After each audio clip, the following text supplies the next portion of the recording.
मेरी दादी कहा करती थी, बेटा साधु संत बड़े अच्छे लोग होते हैं। एक तो वे तुम्हें लोगों की मदद करते हुए दिखेंगे या फिर उन्हें भगवान की लीला समझाते हुए।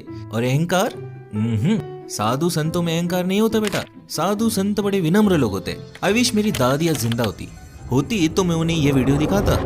அதாவது வந்து சுற்றுச்சூழல் வந்து இவ்வளோ அக்கறையோடு இருக்கும்போது கட்டுமானங்கள் செய்யறதுக்கு முன்னாடியே வாங்க வேண்டிய சுற்றுச்சூழல் அனுமதியை பின்னாடி அதனால முன்னாடியே வாங்கியிருக்கலாமே। So there is this BBC reporter जो जग्गी वासुदेव से सवाल पूछ रहे हैं कि क्यों उन्होंने अपने आश्रम का कंस्ट्रक्शन करने से पहले फॉरेस्ट डिपार्टमेंट की परमिशन नहीं ली थी। जग्गी वासुदेव के पास इसका कोई जवाब नहीं है। So he does this. Enough, please. இல்ல ஈஷாவோட இதுலயே your nonsense you're saying. சுற்றுச்சூழல் அனுமதி வாங்காம வயலேட் பண்ணிட்டோம் அப்படினு சொல்லி அனுமதிக்காக அப்ளை பண்ணிருக்கு। இத பத்தி உங்களோட கருத்து?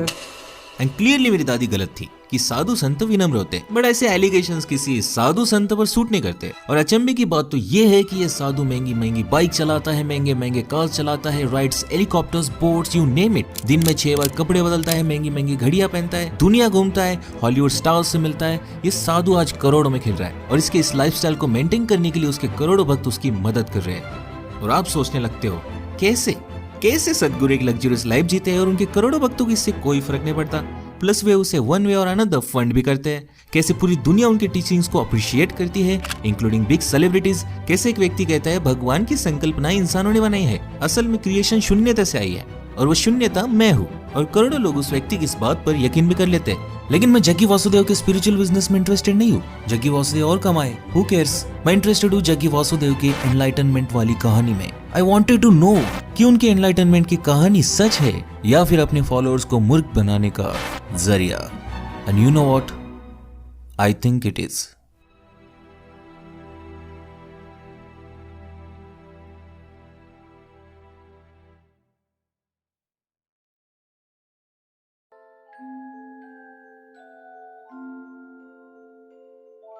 जग्गी जी अपनी किताब में लिखते हैं, एक दोपहर वे चामुंडील के एक पत्थर पर बैठे हुए थे। उनकी आंखें खुली थी पर अचानक उनके साथ कुछ तो होने लगा। He says and I quote, मैं अपने पूरे जीवन काल में यही सोचता था कि मेरा मन और शरीर यानी मैं हूँ और दुनिया यानी जो बाहर है, लेकिन अचानक मैं जान नहीं पा रहा था कि क्या मैं हूँ और क्या मैं नहीं हूँ। जो सांस मेरे अंदर जा रही थी, जिस पत्थर पर मैं बैठा हुआ था, मेरे आसपास का माहौल, सब कुछ मेरे अंदर समा जा चुका था। जो मैं बन चुका था वो इतना बड़ा था कि वो हर जगह मौजूद था। टर्न्स आउट जग्गी वासुदेव को एनलाइटनमेंट मिल चुकी थी। उस घटना के बाद वही सिमिलर एक्सपीरियंसेस जग्गी वासुदेव के साथ फिर से होने लगी। जग्गी जी को तो पता नहीं था कि एक्सपीरियंसेस जो वे महसूस कर रहे हैं वे क्या है, लेकिन वे कहते हैं कि अब उन्हें परमानंद का सुख मिल रहा था। 7-7 घंटे गुजर जाते थे और उन्हें लगता था 2 ही मिनट गुजरे हैं। अगले 6 हफ्तों में यह अनुभव उनके जीवन की जीवित वास्तविकता बन गई, लिविंग रियलिटी। ये जो परमानंद वे अनुभव कर रहे थे, अब वे वही परमानंद सबको महसूस करवाना चाहते थे।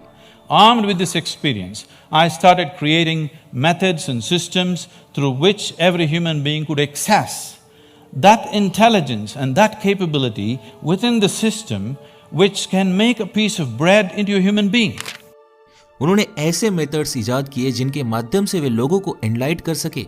उस मेथड का नाम था इनर इंजीनियरिंग और इस मेथड को दुनिया भर में पहुंचाने के लिए उन्होंने non profit organisation Isha Foundation की शुरुआत की। जग्गी जी को बचपन से ही भगवान पर विश्वास नहीं था। वे अपने बुक एनकाउंटर द एनलाइटन में लिखते हैं, आप कृष्ण की पूजा करते हो क्योंकि आपके दादाजी ने आपको कहा कि कृष्ण की पूजा करो। ऐसी पूजा गलत है। अगर ऐसा व्यक्ति आपके समाज में रहने आ जाए तो आप उसे फांसी पर लटका दोगे क्योंकि आपकी माँ बहनें उसके साथ रास लीला करना चाहेगी और उधर क्या होगा आपको पता भी नहीं चलेगा। जग्गी जी ये भी मानते हैं कि दुनिया के सारे शास्त्र, धार्मिक किताबें, शिक्षाएं, फिलोसॉफीज जो लोगों ने कही या इजाद की है वे सब निरर्थक है। All the scriptures, all the teachings, all the philosophies, all the great things that people have spoken about, all of them are worth nothing. He says people go to temples and they hallucinate gods. लेकिन अगर इस दुनिया को भगवान ने नहीं बनाया तो फिर किसने बनाया? But according to Jaggi Vasudev, creation nothingness से आई है। When I say Shiva, don't imagine the calendar figure you've always seen. When we say Shiva, what it means, that which is not. So they say Shiva is a cosmic man lying down across the cosmos and he is nothing. He is not physical matter, he is nothing, but he is opaque. And then Shakti came and she danced around, a certain level of energy danced around.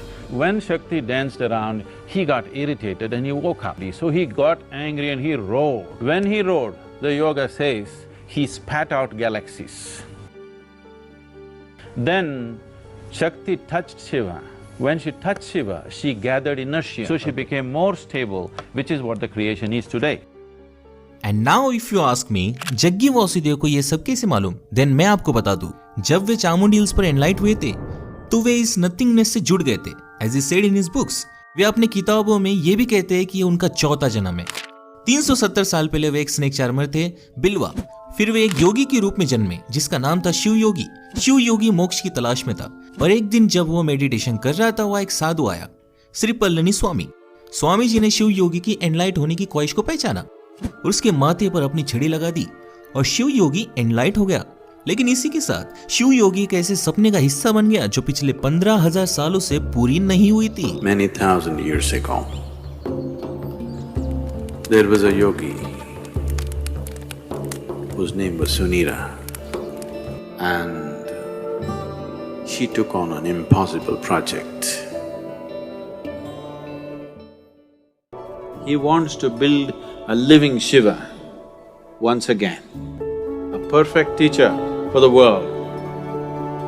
So he started building the energy body for that kind, and then he believed that he could build a physical body on top of that and let him loose in the world with a lifespan of a few hundred or thousand years, so that he will transform the whole world by the time his time is done. Sunira ने इस project पर अपनी पूरी जिंदगी काम किया, लेकिन वो असफल रहा और मर गया। लेकिन आने वाले कई सालों में कई महत्वाकांक्षी योगियों ने सुनीरा के इस अधूरे सपने को आगे ले जाना चाहा, लेकिन कोई भी ऐसी एनर्जी बॉडी बनाने में कामयाब नहीं हुआ और कई सदियां गुजर गई। वही सुनीरा के इस प्रोजेक्ट पर कई योगियों ने अनुमान लगाया कि इस एनर्जी बॉडी को इंसानी शरीर में बांधना असंभव है, तो उन योगियों ने ध्यान लिंगा में इस एनर्जी बॉडी को क्रिएट करने की कोशिश की, लेकिन कोई भी सफल नहीं हुआ क्योंकि भविष्यवाणी लिखित थी। जग्गी वासुदेव के दूसरे जन्म शिव योगी को स्वयं आदि योगी ने एनलाइट किया था। This fabulous crafty man enslaved me for his project. और उन्होंने इस ध्यान लिंगा पर काम करना शुरू किया, लेकिन वे 57 साल की उम्र में चल बसे। जग्गी वासुदेव का फिर एक बार जन्म हुआ एज अ सदगुरु श्री ब्रह्म। श्री ब्रह्म को सुनीरा के सपने के बारे में ऑलरेडी मालूम था और वे ऑलमोस्ट ध्यान लिंगा बनाने में सफल हो ही गए थे, लेकिन ये फुलफिलमेंट फिर से अधूरी रह गई। लेकिन समाधि लेने से पहले उन्होंने अपने अगले जन्म की योजना बना ली थी कि वे किस औरत की कोख में जन्म लेंगे। इवन जो अन्य 2 लोग उन्हें इस कार्य में मदद करने वाले थे, वे भी किन औरतों की कोख में जन्म लेंगे वे भी जाने से पहले वे नियोजित करके गए थे।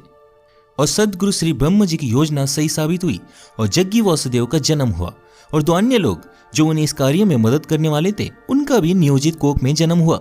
एक थी जग्गी वासुदेव की शिष्या जो पिछले जन्म में श्री ब्रह्म जी की शिष्या थी, भारती, और दूसरी थी विजय कुमारी एके विज्जी जो स्वयं जग्गी वासुदेव जी की बीवी थी। अब तीनों ने इस 15,000 साल पुराने कठिन कार्यों को अपने हाथों में लिया। तीनों त्रिकोण आकार बना लेते थे जिसका एक ही लक्ष्य था कि तीनों की लाइफ एनर्जी से ध्यान लिंगा की 7 ऊर्जा चक्रों को एक्टिवेट किया जाए और आखिरकार ध्यान लिंगा पवित्र हो जाए। लेकिन नियति ने फिर एक बार इस कार्य में बाधा डाल दी और जब ध्यान लिंगा अभिषेक की 95% प्रक्रिया हो चुकी थी और केवल ही के हफ्ते में ध्यान लिंगा एक्टिवेट हो जाता, विज्जी यानी जग्गी वासुदेव जी की बीवी की डेथ हो गई जो केवल 31 साल की थी।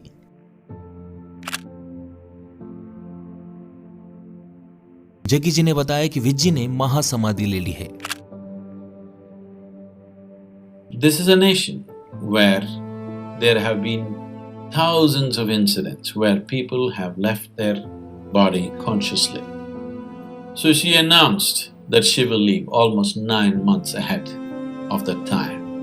It was a natural process. ध्यान लिंगा का काम रोकना नामुमकिन था और जग्गी वासुदेव इसे इसी जन्म में पूरा करना चाहते थे। उन्होंने अपना और विज्जी का दोनों का रोल एक साथ निभाना शुरू कर दिया, लेकिन इस कारण उनके शरीर पर बहुत भार आने लगा और वे बेहद बीमार गिरने लगे। In about 8 months, maximum of 8 months, I aged about 25 years during the consecration process. Certain period of consecration, about 8 months' time, people just saw me like I am aging, like so extremely fast.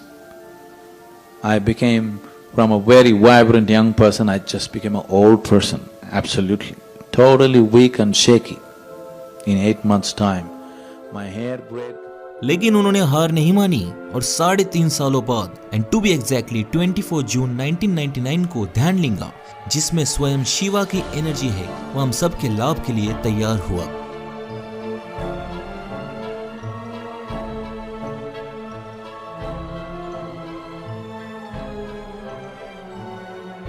पंद्रह 15,000 साल पुरानी भविष्यवाणी पूरी हुई। जी हाँ, इस जगत गुरु को बनाने का सपना देखने वाले सुनीरा ने यह भविष्यवाणी पहले ही कर दी थी कि हजारों सालों बाद एक योगी आएगा जो इस सपने को पूरा करेगा। वे योगी सदगुरु जग्गी वासुदेव थे। लेकिन एक साथ 2 लोगों का कार्य अपने ऊपर लेने के बाद उनके शरीर को अनेक रोगों ने घेर लिया था और वैसे भी उन्होंने ध्यानलिंगा बनने के बाद 42 साल की उम्र में अपना शरीर छोड़ देने का निर्धार भी कर लिया था। In 8 months' time, my hair grayed completely, my whole body changed, everything happened. Everybody knew anyway I'm going to die shortly. They knew, because I had told them, I had prepared them for this, I told, this is how much I'm going to live, beyond that it will not be there. लेकिन उनसे प्रेम करने वाले उनके शिष्य including Bharti ने सदगुरु के दाहिने पैर में एक तांबे का पायल चढ़ा दिया, एक अलौकिक धागे के साथ, जो मॉडर्न भाषा में कहूँ तो एक वाईफाई की तरह काम करता है, जो एनर्जीज की लेन देन करता है। सदगुरु के शिष्यों की एनर्जीज सदगुरु के शरीर में इस तांबे के पायल के कारण आती है, जिसने उन्हें आज तक जिंदा रखा है। अगर वे ये तांबे का पायल निकाल दे तो वे मर जाएंगे। This is in many ways keeps me alive, physically alive.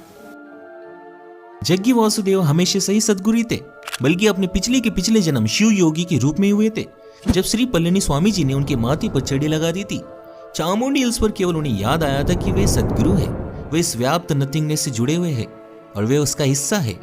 The moment उनके माथे पर वो छड़ी लगी, वे सर्वज्ञानी बन गए। क्रिएशन से लेकर big bang theory, planetary motion, Darwin theory of evolution, human psychology, the science, history, technology, mathematics, philosophy, religion, black magic, everything you can imagine of. सदगुरु जग्गी वासुदेव को हर चीज का ज्ञान मिल चुका था। He knows everything. When it comes to life, it doesn't matter what you say, what you think, what you do, what I say will happen.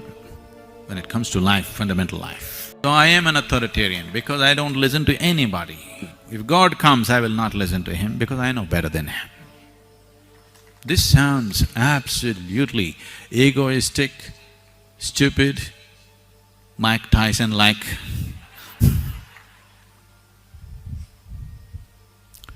But what can I do? It's true. But wait. There is a problem.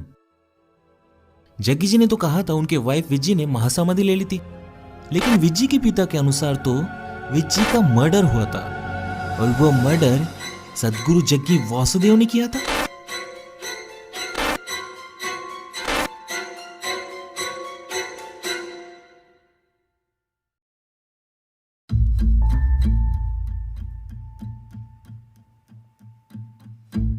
Jaggi जी के अनुसार 31 साल की विजय कुमारी ने 30 जनवरी 1997 को महासमाधि ले ली, लेकिन जग्गी वासुदेव के खुद के ससुर ने यानी विज्जी के पिता ने जग्गी वासुदेव पर उनके बेटी के मर्डर का इल्जाम लगाया और एफआईआर फाइल कर दी। ये खबर उस वक्त इंडियन एक्सप्रेस न्यूज़पेपर ने छापी थी, जिसके अनुसार ईशा आश्रम के योगी जग्गी वासुदेव और उनकी बीवी विजय कुमारी उर्फ विज्जी के मर्डर के मामले में चार्जेस लगाए गए हैं। पुलिस को दिए गए कंप्लेंट में विज्जी के पिता टीएस गंगना जी को लगता है उनकी बेटी की मौत में कुछ तो गड़बड़ है। लास्ट टाइम उनकी बेटी उन्हें 15 जून 1996 को मिली थी और 23 जनवरी 1997 को उन्हें जग्गी वासुदेव द्वारा मैसेज मिला कि उनकी बेटी मर चुकी है और गंगना जी के कई बार रिक्वेस्ट करने के बावजूद जग्गी वासुदेव ने विज्जी के लाश को जल्दबाजी में जला दिया 24 की सुबह गंगना जी के आने से पहले। उन्होंने ये भी कहा कि उनकी कम्युनिटी में लाश को जलाने की प्रथा है ही नहीं। जग्गी ने जानबूझकर लाश को जला दिया ताकि सारे सबूत मिट जाए। गंगना मानते हैं कि जग्गी ने अपनी बीवी का मर्डर किया है क्योंकि उनका आश्रम के किसी शिष्य के साथ अफेयर था। गंगना जी के कंप्लेंट के आधार पर केस दर्ज की जा चुकी है, लेकिन पुलिस आश्रम पहुंची तो गॉडमैन जग्गी यूएस से चले गए थे। इन्वेस्टिगेशन जारी है। लेकिन पुलिस के इन्वेस्टिगेशन के अनुसार उन्हें कोई सबूत नहीं मिला क्योंकि बॉडी ऑलरेडी जल चुकी थी। तो पुलिस ने लैक ऑफ एविडेंस के कारण केस को बंद कर दिया और एक फाइनल रिपोर्ट बनाई। लेकिन इस फाइनल रिपोर्ट में उन्होंने विज्जी के पिता टी.एस. गंगना जी द्वारा बताई गई बातों पर कोई इन्वेस्टिगेशन नहीं की थी। जैसे उन्होंने कहा था जग्गी वासुदेव का आश्रम के किसी लड़की के साथ अफेयर है, लेकिन किसी से भी पूछताछ नहीं की गई। इवन जो लोग वहां समाधि एवं अंतिम संस्कार के वक्त मौजूद थे उनसे भी कोई पूछताछ नहीं की गई। बट थिंक अबाउट इट, आप इन सारी बातों के बारे में लॉजिकली सोचो, क्यों जग्गी वासुदेव ने विज्जी के पिता और उसके 2 बहनों के आने का इंतजार नहीं किया, जबकि उन्होंने जग्गी जी से बार बार रिक्वेस्ट की थी कि उनके आने तक विज्जी का अंतिम संस्कार ना किया जाए। विज्जी के पिता के अनुसार उनकी कम्युनिटी में लाश को दफनाया जाता है, पर जग्गी जी ने लाश को जलाया। और ये तो सबको पता है कि समाधि लिए हुए व्यक्ति को गहरे गड्ढे में दफनाया जाता है, फिर बॉडी को जलाया क्यों गया और अंतिम संस्कार सुबह 4 से 5 बजे के बीच में क्यों की गई थी? इतनी क्या जल्दी थी?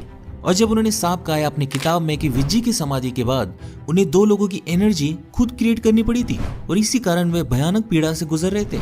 उन्हें तो बोलना तक नहीं आता था, लेकिन जब पुलिस तहकीकात करने आती है वे तभी यूएस से लेक्चर देने कैसे चले जाते हैं। जग्गी जी अपनी किताब में लिखते हैं कि विज्जी यानी उनकी बीवी ने उन्हें समाधि के 9 महीने पहले ही समाधि लेने की इच्छा जाहिर की थी। फिर विज्जी ने 1 महीने पहले ही कैसे समाधि ले ली? वो 1 हफ्ता रुक भी सकती थी क्योंकि ध्यान लिंगा बनने में 1 हफ्ता ही बचा था। और विज्जी अगर समाधि लेने वाली थी तो उसने अपने माँ बाप बहनों को क्यों नहीं बताया था कि वो समाधि लेने वाली है, जबकि वो उन्हें मिलने भी गई थी। जग्गी वासुदेव अपने बुक मिस्टिक्स म्यूजिक में खुद लिखते हैं कि विज्जी अकम्प्लिश्ड यानी कुशल योगी नहीं थी, मतलब उन्होंने कभी पतंजलि योगा सूत्र भी नहीं पढ़े होंगे। अब जो मोक्ष पाने के लिए महान साधु 50-50 साल साधना मेडिटेट करते हैं, वो एक साधारण बैंक एम्प्लॉय कैसे पा लेती है? जग्गी वासुदेव इवन ये भी कहते हैं कि विज्जी ने जग्गी को कभी अपना गुरु माना ही नहीं और ना ही उन्हें जग्गी की ये लाइफस्टाइल पसंद थी। वो तो ध्यान लिंगा का हिस्सा भी नहीं बनना चाहती थी। विज्जी को इवन जग्गी जी और भारती की बढ़ते हुए नजदीकियों से दिक्कत भी थी। अब जो औरत एक साधारण जीवन व्यतीत करना चाहती थी, जिसके अपने पति के अन्य शिष्यों से बढ़ रहे नजदीकियों से दिक्कत हो रही थी, जिसकी बेटी केवल 7 साल की थी, वो समाधि क्यों लेगी वाला? These are just doubts I had in Sadhguru's story of Vijji's death. हम उन पर कोई एलिगेशंस नहीं लगा रहे, वो हमारा काम है ही नहीं। उन्हीं की किताब में लिखा गया है कि ध्यानलिंगा अभिषेक की प्रक्रिया विज्जी की उपस्थिति में खत्म हो जाती, लेकिन जग्गी जी की शिष्या भारती को अपने बच्चे के एनुअल फंक्शन में जाना था। कितनी मूर्खता वाली बात है ये। क्या भारती को मालूम नहीं था कि ये ध्यानलिंगा कितना बड़ा प्रोजेक्ट है, उसकी इंटेंसिटी क्या है, कि ये 15,000 साल पुरानी प्रोफेसी है? कई योगी इसमें असफल हो गए। जग्गी वासुदेव को 4 जन्म लेने पड़े। खुद भारती का ये दूसरा जन्म था। उसका जन्म ही ये कार्य पूरा करने के लिए हुआ था और वो अपने बच्चे के स्कूल फंक्शन में चली गई थी। रियली आई वंडर, 15,000 साल पुरानी प्रोफेसी, जग्गी जी के 4 जन्म, और उनके पास ऑप्शन था कि वे स्पेशल लोगों को स्पेशल कोक में पैदा कर सकते हैं। देन उन्होंने 2 मामूली लड़कियों को क्यों चुना इतने बड़े कार्य के लिए? इतने बड़े कार्य के लिए तो किसी अकम्प्लिश्ड योगी को चुनना चाहिए था। ये सारी कहानियां, ये सारे फैक्ट्स किसी दंत कथा जैसे नहीं लगती जो किसी 6 साल के बच्चे ने लिखी हो। जग्गी जी ने खुद कहा है कि ध्यानलिंगा के अभिषेक प्रक्रिया के बाद वे बीमार गिर गए थे और उन्होंने अपने एंकल बोन को खुद अपनी शक्तियों से ठीक किया था। इवन अपना अस्थमा भी 1 घंटे में ठीक कर दिया था। In a field hockey game, I fractured my left ankle. I was in excruciating pain, and by then I had also become a chronic asthmatic, and I had a very severe bout of asthma. I sat down with my eyes closed for about little more than an hour. When I came out, my asthma left me, never to come back again. And above all, my fractured leg was perfectly okay in little more than an hour's time. लेकिन इस interview में वे ये कहते हैं, So 3 years ago, it so happened, I was playing soccer with the kids and I tore my left knee. Then the only damn game I can play is golf. सो साक्षात भगवान अपनी नी bone ठीक नहीं कर पा रहा और दुनिया भर में अस्थमा के आज 262 मिलियन पेशेंट्स है। अगर जग्गी जी के पास इसका इलाज है तो वे इलाज सबको दे क्यों नहीं रहे, राइट? अगर जग्गी वासुदेव ने पहले ही प्लान किया था कि ध्यानलिंगा अभिषेक के बाद वे 42 साल की उम्र में अपना शरीर छोड़ देंगे, तो उन्होंने शादी क्यों की थी और अपने बेटी को जन्म ही क्यों दिया था, जबकि उन्हें पता था कि उनके मरने के बाद उनकी बीवी विधवा हो जाएगी और उनकी बेटी अनाथ। लेकिन वे अपनी शादी को भी जस्टिफाई करते हैं, कहते हुए कि ऋग्वेदा में लिखा गया है कि ध्यानलिंगा का अभिषेक एक ऐसा ही योगी करेगा जो गृहस्थ योगी हो, यानी शादीशुदा योगी हो। मैंने इस बात की पुष्टि करने के लिए अपने दोस्त के दादाजी से बात की, जो हिंदू स्क्रिप्चर्स के ज्ञानी है, और उन्होंने मुझे कहा ऐसी कोई भी चीज ऋग्वेदा में नहीं लिखी गई है और ना ही ध्यानलिंगा टर्म का कोई जिक्र है। उन्होंने मुझे बताया कि सुनीरा नाम की योगी का ना योगिक कल्चर में, ना धर्म ग्रंथों में, ना उपनिषदों में और ना ही वेदों में कोई जिक्र है। और सबसे मजे की बात तो यह है, जिन वेदों में जग्गी जी ध्यानलिंगा का होने का जिक्र करते हैं ना, वे हिंदू वेद पुरानी केवल 5000 साल पुराने हैं और जग्गी जी की कहानी 15000 साल पुरानी है। Okay, for a moment let's believe Jaggi ji की यह ध्यानलिंगा वाली कहानी सच है। So according to that, Dhyanalinga साक्षात लिविंग शिवा है, वही शिवा जो इस नथिंगनेस में समाये हुए है, जिनके अंदर से यह दुनिया क्रिएट हुई है। He is a creator. लेकिन जग्गी जी ये भी कहते हैं कि अब उस ध्यानलिंगा में और उनमें कोई फर्क नहीं बचा है। So if A is equal to B and B is equal to C, then A is equal to C, right? मतलब अब जग्गी वासुदेव इस दुनिया के क्रिएटर बन चुके हैं। Where is the logic? And do you believe this shit? ये सारी कहानियां, ये सारे फैक्ट्स मुझे एक ही संशय की ओर ले गई कि जग्गी वासुदेव जी का, सदगुरु जी का एनलाइटनमेंट सच है भी कि नहीं। और जब मैंने उनका इतिहास खंगाला तो मुझे सब समझ गया। जग्गी जी की वो कहानी याद है जब वे पिछले जन्म में शिव योगी थे। उनके गुरु श्री पल्लनी स्वामी जी ने उनके माथे पर छड़ी लगा दी थी और वे एनलाइट हो गए थे। बस इस कहानी में एक ही झूठ है, वो गुरु श्री पल्लनी स्वामी जी नहीं बल्कि भगवान श्री रजनीश जी थे, ओशो।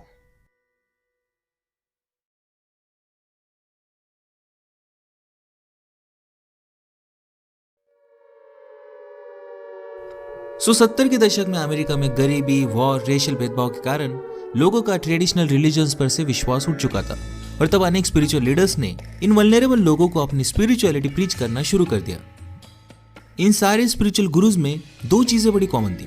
पहली कि ये सब दावा करते थे कि ये सब एनलाइटेंड बीइंग्स है, और दूसरी, इन सभी गुरुओं ने अपने अपने ट्रस्ट खोले और मिलियंस ऑफ डॉलर्स कमाए। एक स्पिरिचुअल गुरु ने तो अमेरिका में अपना शहर ही बना लिया।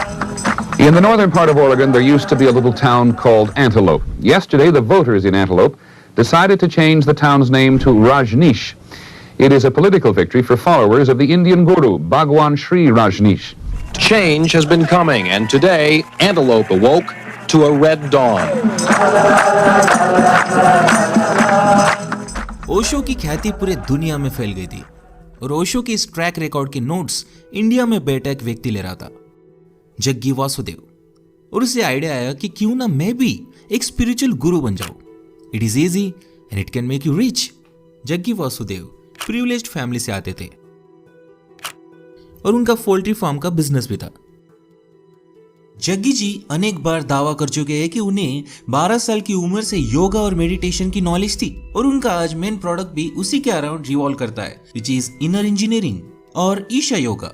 लेकिन सच तो यह है कि जग्गी जी 1984 में ऋषि प्रभाकर से सिद्ध समाधि योगा सीखने गए थे। न्यूज लॉन्ड्री को आंध्र प्रदेश बेस्ड एक योगा टीचर ने बताया कि जग्गी वासुदेव और वे गोमतागिरी मैसूर में ऋषि प्रभाकर से सिद्ध समाधि योगा सीखते थे और जग्गी ने ऋषि प्रभाकर को 1984 में ज्वाइन किया था, जहां वो अपने बीवी से भी मिले थे। उनका इसके पहले योगा से कोई भी नाता नहीं था। ऋषि प्रभाकर ने जग्गी जी को कोयम्बतूर में अपना सेंटर खोलने के लिए भेजा था, लेकिन जग्गी जी ने सिद्ध समाधि योगा को रीपैकेज करके उसका नाम ईशा योगा रख दिया और अपना खुद का सेंटर खोल लिया। And the rest is history. You would think इतना काफी है उनकी फर्जीगिरी साबित करने के लिए, बट हमारे पास और भी सबूत है। But let me tell you, इन स्पिरिचुअल गुरुज का मेन प्रोडक्ट योगा या मेडिटेशन नहीं होता, बल्कि एनलाइटनमेंट होती है। ये लोगों को एनलाइटनमेंट भेजते हैं। जग्गी ये बखूबी जानते थे और उन्होंने भी अपनी एनलाइटनमेंट की अपनी सर्वज्ञानी होने की स्टोरी बनाई। लेकिन जग्गी वासुदेव ने ओशो की पूरी नकल कर ली, और नकल कितनी भी अलग हो, समझ तो आ ही जाती है। लाइक जग्गी जी दावा करते हैं कि उन्होंने कोई वेदास या स्क्रिप्चर्स नहीं पढ़े और ना ही कोई philosophies. I have neither read the Gita, nor the Vedas, nor the Upanishads, nor even the Yoga Sutra. Because उन्होंने ये स्क्रिप्चर्स डायरेक्टली नहीं पढ़ी है, उन्होंने ये स्क्रिप्चर्स ओशो की किताबों के माध्यम से पढ़ी है। मोस्टली वो जो कहते हैं वो अधिकांश ओशो की कोट्स, ओपिनियंस, एनेक्डोट्स के रिपीटेशंस होते हैं, even choices of words. you clearly disturb people who see those sort of statements as profound, profane. I love to disturb people. A guru is somebody who disturbs the fundamental aspects in you. I am not going to console anybody. He is not a solace peddler. Because the more you console them, the more retarded they remain. All kinds of conclusions that you have drawn, Disturb them. he disturbs everything in you. That challenge will bring their capacities to the climax. He is somebody who is there to assist you towards your liberation. Jaggi ji की enlightenment nothingness यानी शून्यता तक जाती है। शिवा कोई being नहीं है, बल्कि इस नथिंगनेस में समाये हुए है, और इस नथिंगनेस में मिल जाना ही एनलाइटनमेंट है। और उसके वे 112 तकनीक बताते हैं। ये कॉन्सेप्ट विज्ञान भैरव तंत्र से आती है, और इस तंत्र को उस वक्त ओशो ने ही प्रचलित किया था। कोई 112 विधियां हैं सारे जगत में ध्यान की, और प्रत्येक विधि अद्भुत है। Tantra will not give you the answer, Tantra will give you the technique. Jaggi जब भी शिवा की बात करते हैं, जैसे Shiva being good and evil, both light and dark, यही स्टाइल और व्यूज ओशो भी इस्तेमाल करते थे। ओशो कहते थे शिवा के पास कोई फिलोसॉफीज नहीं थी, उनके पास केवल मेथड्स थे। All the questions Devi is asking, Shiva is not going to answer at all. On the contrary, he will give a technique. And if Devi goes through this technique, she will know. यह बात उन्होंने खुद को और अपने course को describe करने के लिए रख ली। Once they understand few basics, then we teach methods with which they can make these dimensions within themselves in a conscious manner. This is not a philosophy, this is a technology. Jaggi जी हमेशा कहते हैं, Now, whatever I say, don't believe this. But don't be a fool and disbelieve this. Guess what, ये quote उन्होंने कहाँ से उठाया? ओशो की किताब I celebrate myself, God is nowhere, life is now here से। I have not told you to believe it, I have not told you to disbelieve it. Jaggi ji कहते हैं उन्हें फिलोसॉफीज पसंद नहीं। Philosophies are fantastic explanations for those things which cannot be explained. क्योंकि ओशो को भी पसंद नहीं थी। A philosopher thinking about truth is just like a blind man thinking about light. Jaggi जी एक कहानी सुनाते हैं। जब एरिस्टोटल हेराक्लिटस से मिले थे, देखा जाए तो दोनों अलग अलग टाइमलाइन से आते, उनके मिलने की कोई बात बनती ही नहीं। ये तो गलती है, राइट? बट अगर हम मान लें जग्गी जी ने ये कहानी अपनी बात रखने के लिए कही हो तो ठीक है, लेकिन ये सेम गलत कहानी ओशो अपनी किताब हिडन हार्मोनी में कह चुके हैं। पूरी दुनिया में केवल ओशो ने ही लिखा है कि एरिस्टोटल और हेराक्लिटस मिले थे। अब ये कैसे मुमकिन है कि पूरी गलत कहानी ही कोइंसिडेंटली जग्गी जी ने सबको सुना दी? बट स्टिल मैं इन सारी बातों को संयोग एवं कोइंसिडेंस समझूंगा, मान लूंगा, लेकिन अगली सिमिलैरिटी को कोइंसिडेंस मानना बहुत मुश्किल है। Here is another anecdote. सदगुरु जी सुनाते हैं, एक औरत जे कृष्णमूर्ति के साथ शॉपिंग करने गई थी, तो कृष्णमूर्ति जी एक छोटा सा टाई खरीदने के लिए इतना वक्त लगा रहे थे कि उस औरत ने सोचा, जो व्यक्ति एक टाई को लेकर इतना कंसर्न फील करता है वो एनलाइटन कैसे हो सकता है भला? और उस औरत ने जे कृष्णमूर्ति को छोड़ दिया। But let me tell you, similar anecdote Osho भी सुना चुके हैं अपने किताब में, क्योंकि वो औरत जे कृष्णमूर्ति को छोड़कर सबसे पहले ओशो से मिलने गई थी। एंड आई डोंट नो कि सदगुरु को इस कहानी के बारे में कहां से मालूम पड़ा। ऐसे सैकड़ों उदाहरण मैं आपको दे सकता हूं, but I think you get the point. Jaggi Vasudev ने सब कुछ ओशो से कॉपी किया है, लेकिन ओशो की गलती है जग्गी जी ने कॉपी नहीं की। ओशो हमेशा हिंदुइज्म को क्रिटिसाइज करते थे, जो इंडियन पॉलिटिशियंस को रास नहीं आती थी। पॉलिटिशियंस ने ओशो पर दबाव बनाया और उन्हें मजबूरन देश छोड़ना पड़ा। जग्गी जी भले ही ओशो के पद पर चल हिंदुइज्म को क्रिटिसाइज करते रहे, लेकिन उन्होंने ड्यूअल कैरेक्टर अपनाया। अपने एनलाइटनमेंट में, अपने टीचिंग्स में, अपने आश्रम में उन्होंने ध्यानलिंगा, शिवा, आदि योगी, भैरवा जैसे टर्म्स को यूज किया ताकि उन्हें कोई अपोज न करे।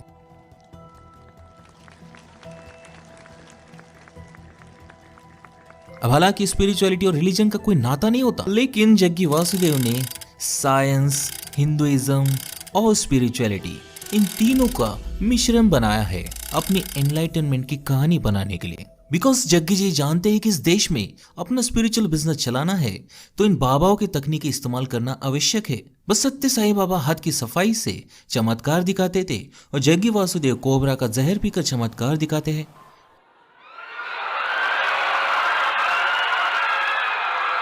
आगे ध्यानलिंगा बनाने के लिए उन्हें लोकल भक्तों से डोनेशन मिला और उन्होंने 150 एकड़ जमीन खरीदी अपना आश्रम खड़ा करने के लिए, जहां आज ईशा फाउंडेशन खड़ा है। इन न्यू ओशो के डाउनफॉल में पॉलिटिशियंस का बड़ा हाथ रहा, तो उन्होंने पॉलिटिशियंस के साथ अच्छे संबंध बनाने के लिए न्यूट्रल इनिशिएटिव्स को ही हैंड लिया। ऐसे ही 2006 में जग्गी वासुदेव ने पूरे तमिलनाडु में पेड़ लगाने का इनिशिएटिव हाथ में लिया। इसमें उन्हें नए भक्त और वॉलंटियर्स तो मिले ही, लेकिन उस वक्त के सीएम करुणानिधि भी इस इनिशिएटिव में शामिल हुए। This made him famous in south India. वे आज सेम तकनीक इस्तेमाल करते हैं अपने ब्रांड को पूरी दुनिया में प्रमोट करने के लिए। Save our soil. Save soil. Save the soil. Save soil. Save soil. Save our soil.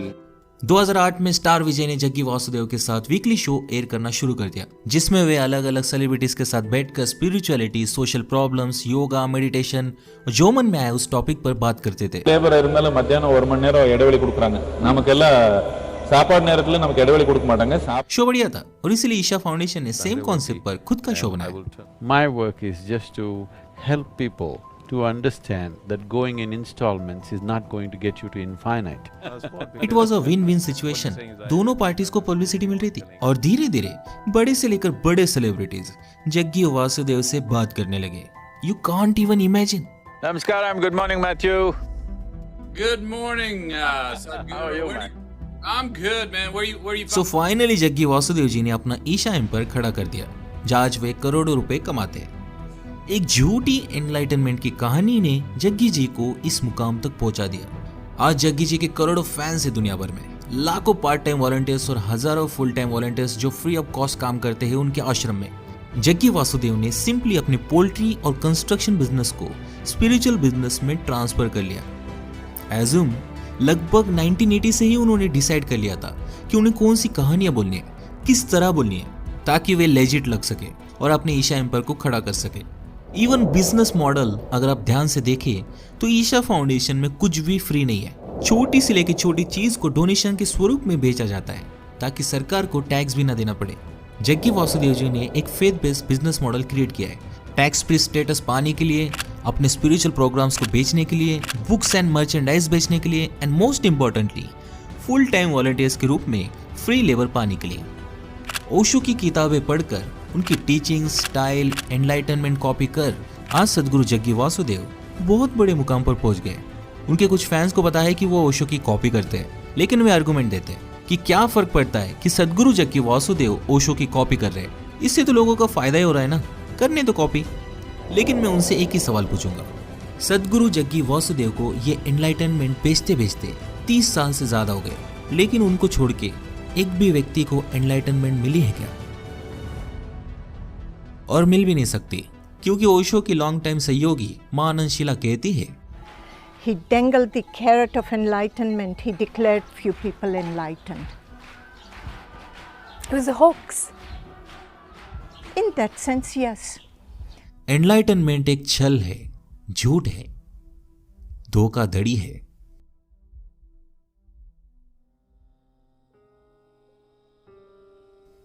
To be honest, लोगों को ब्रेन वॉश करना बहुत आसान होता है, इतिहास गवाह है। बस आपके पास ऐसी कहानी होनी चाहिए जिससे आप गलीबल वल्नरेबल लोगों को बेच सके, और क्या फर्क पड़ता है वो कहानी सेकंड हैंड ही क्यों ना हो, राइट? एंड मुझे कोई दिक्कत नहीं है कि लोग अपने आप को जग्गी वासुदेव के पास सरेंडर कर रहे हैं। अगर आपको मदद हो रही है देन प्लीज आप जाइए, लेकिन इतना जरूर याद रखिए, आश्रम में आपको एक कोर्स के बाद दूसरा कोर्स खरीदने के लिए ब्रेन वॉश किया जा सकता है, और आखिर में आपको अपनी रियल लाइफ छोड़कर आश्रम में संन्यास लेने कहा जा सकता है, जबकि जग्गी वासुदेव खुद एक लग्जरियस लाइफ जीते। और उनकी बेटी शादीशुदा है। आज कई पेरेंट्स अपने बेटे बेटियों को पाने के लिए मदद की गुहार लगा रहे हैं। First daughter, marriage and divorce, and then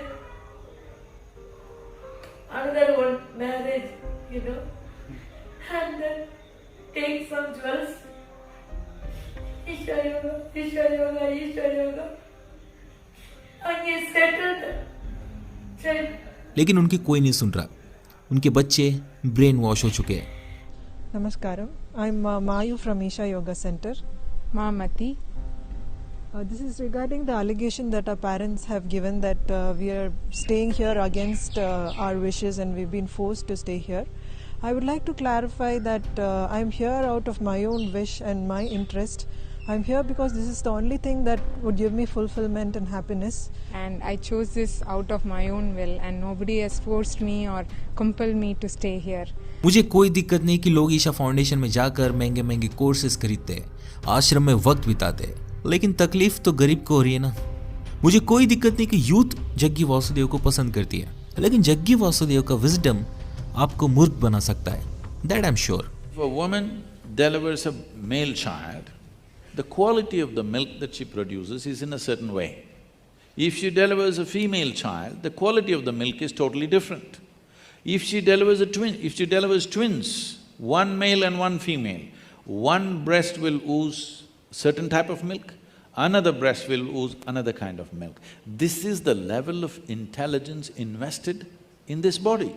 बात तो यह है कि लोगों ने अपनी लाइफ जीना ही छोड़ दिया है और अब वे इस एनलाइटनमेंट के पीछे भाग रहे हैं जो हेवनली साउंड करता है। एंड टू बी ऑनेस्ट 99% लोगों को मालूम भी नहीं है कि ये एनलाइटनमेंट है क्या। बस ये लोग भेड़ चाल का हिस्सा बन रहे हैं। भेड़ चाल का हिस्सा ना बने, हर चीज को क्वेश्चन करें। एंड आई नो हम इस समाज और परिवार के लूप में फंस चुके हैं, लेकिन अगर आप इससे थोड़ा बाहर झांक कर देखोगे तो जिंदगी बहुत खूबसूरत है। Life is beautiful. जिंदगी से बड़ा फ्रेशियस गिफ्ट और क्या हो सकता है। पहले इसे तो ढंग से जीने की कोशिश कर लो, फिर एनलाइटनमेंट की सोचेंगे। यस और नो?